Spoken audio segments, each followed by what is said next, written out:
আসসালামু আলাইকুম everyone, I hope সবাই ভালো আছেন। সো গাইস, আজকে আমরা নৌকায় ঘুরতে বেরাবো। সো গাইস, অনেক দিন যাবত ভিডিও আপলোড দেওয়া হচ্ছে না, আমি একটু ব্যস্ত থাকার কারণে। সো গাইস দেখেন, নৌকায় অনেক পানি হয়েছে, পানিগুলো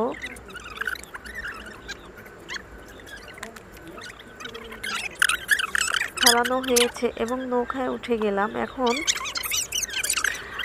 আমরা যাচ্ছি নৌকায় ঘুরতে। গাইস দেখেন কত সুন্দর শাপলা হয়েছে,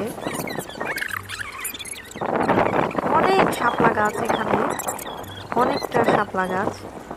সো গাইস, যদি আমার ভিডিওটা আপনাদের কাছে ভালো লেগে থাকে তাহলে একটি লাইক করে দেবেন এবং আমার চ্যানেলটা সাবস্ক্রাইব করে দেবেন গাইস। সো গাইস, ভালো থাকবেন, সুস্থ থাকবেন।